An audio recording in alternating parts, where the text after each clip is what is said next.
Okay, our next interview is with Charles Wood, who is a famous bookseller in our area of Massachusetts. And Charles, just give us a little biographical thumbnail of you. Education, background, interest in books, what got you involved in the book business, and just take us for a few minutes, take us for a ride for that. Well, let's see. I liked books when I was in college, in the 50s, Trinity College in Hartford. Graduated in 58. But I didn't really have I couldn't afford to buy old books like many people. I got interested in graduate school in the early 60s. Began to collect a little bit. One of my first contacts was Timothy Trace, who you will remember, and many members of the ABA will remember. He was my mentor, actually, in many ways.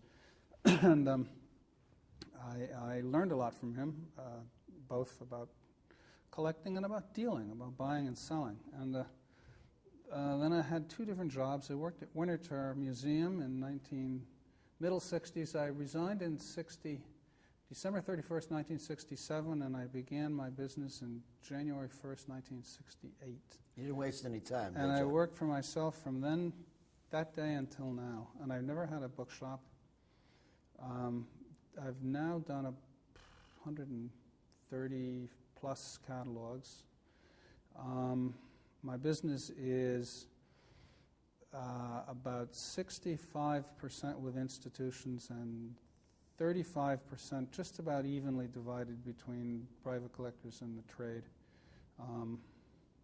Specialties are architecture, decorative arts, early photographs, early photographic books, trade catalogs, 19th century trade catalogs, areas that have to do with material culture, which is a term that didn't exist 40 years ago, but it's now a buzzword. You mentioned as one of your mentors, were there anybody else that you can think back that had an influence on you as a bookseller and as a person? Oh, dear. Well, I remember an amusing remark, actually. It must have been probably in the late 60s, after I'd been in business maybe only a year or two. I went to an event somewhere, and Kenneth Nebenzahl gave a talk. He talked about the Streeter sale, which I did not attend. It's still not really part of my world.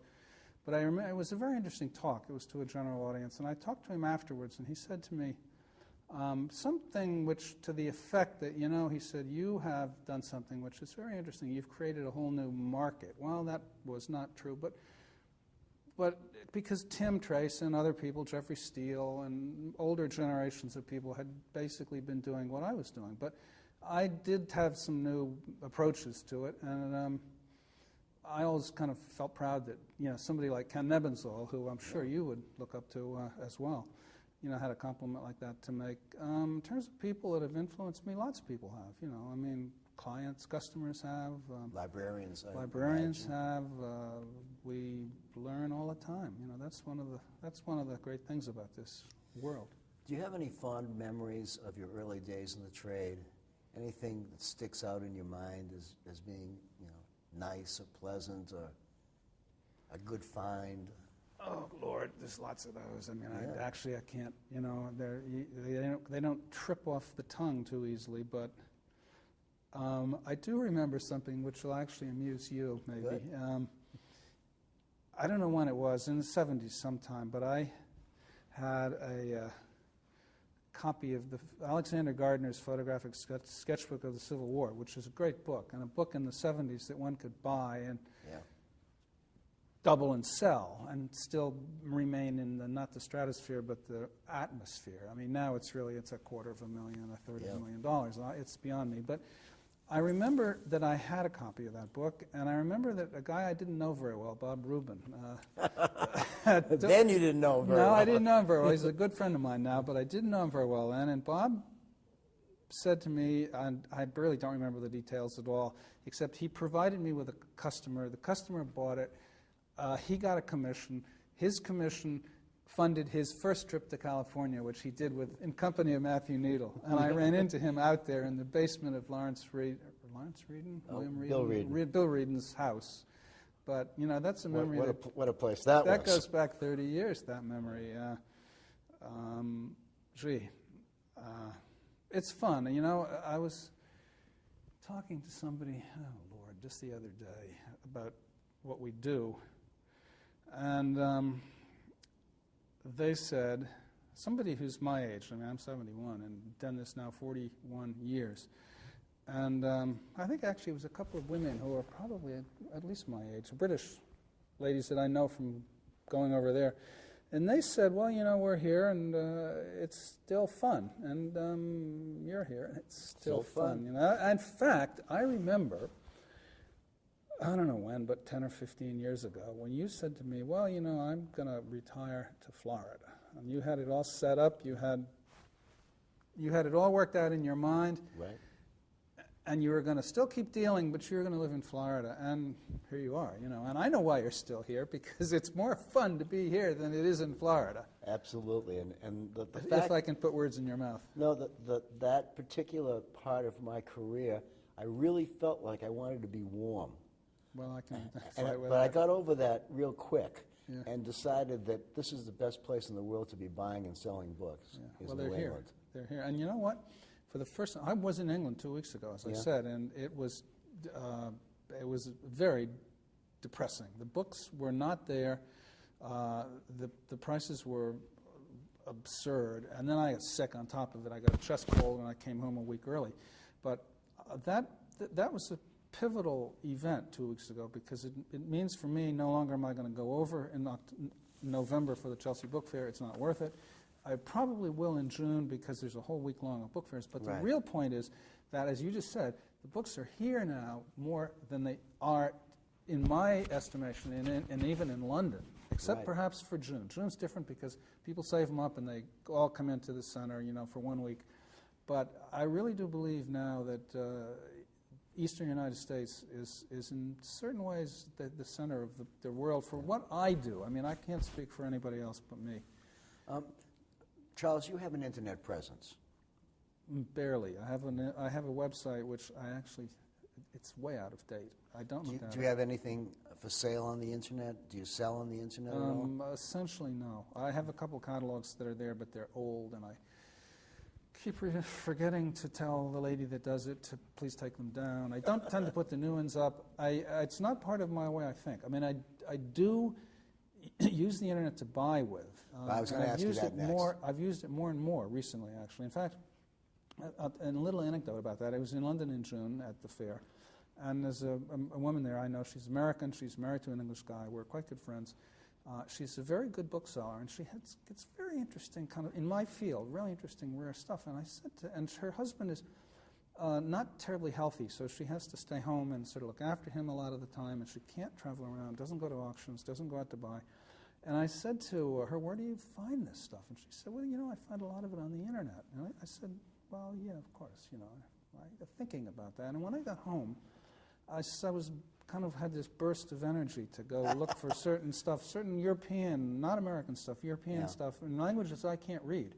But I have what I need to find them. I have the author, the title, the date of imprint, and the pagination. Anybody can get that information. Right. These are books that I'm looking for, that I have a use for, that I have customers for, and I'm actually finding them. Yeah. Here in this day and age, and I'm paying euros for them, and they're bargains. I'm not going to go into great detail here, and No. certainly not in front of the camera, but the point is that, and as everybody knows, virtually everybody knows in the book trade, the internet has opened up worlds to us. For me, it happens to be buying, not selling, but I'm sure for, it's opened up worlds obviously for selling.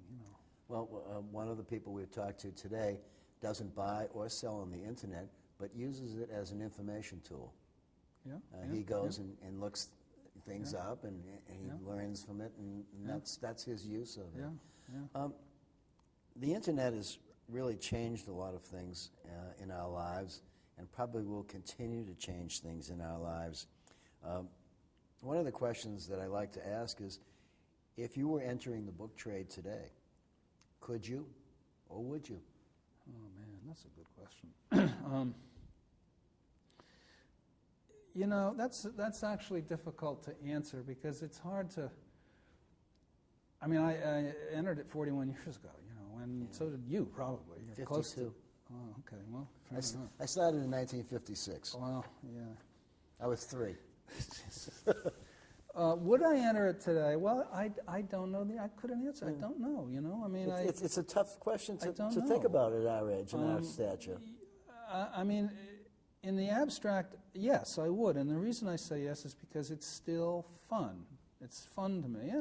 And I think, actually, I mean, if you'd asked me this question last week, I would have been a rotten interviewer. Because first of all, I'd be coughing every 2 sentences. And I was just down. I was fed up with the bad trip to England. Nothing much had happened at home. But, you know, yesterday here, buying was good. This morning was good. This afternoon was good. I feel better, you know, and You're energized. I'm energized. And it's really fun like it always was. But that's, I guess, as good an answer as I can give. Except to say, like all of us who've been in this for any length of time, I know more now than I did then. And I'm able to buy more creatively, you know. That's what I think. We as booksellers are going to be facing some challenges in the years to come. What do you think, in your mind, will be some of the challenges that we're going to have to live up to and look forward to in the years to come? Are we going to have a book trade? Is that book trade going to resemble what we know? Is it going to be something completely different? Put on your crystal ball for a moment. Well, my sense is that, by and large, it will be. I think it will be. You know, I buy and sell in the areas that I've discussed. I collect books on fishing, and as a collector, I kind of wear a different hat. I'm looking for stuff I want for me. I don't care about reselling it, and I know a different crowd of people, somewhat in that area, and there, across the board, I think there's enough of a core body of people, guys, men, women, some of them young, but mostly they're middle-aged or not, but or older. But I do think that the book trade will survive, the collecting will survive, and therefore the trade will survive for a long time to come, because there's tremendous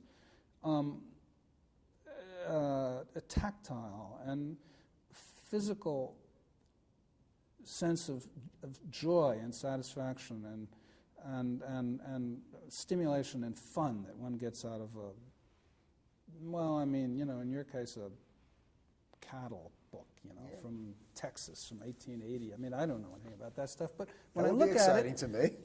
you know, when I look at it, like I did in Kevin McDonald's, Mike Keaston's got a whole booth full of beautiful stuff. Great stuff. Great stuff.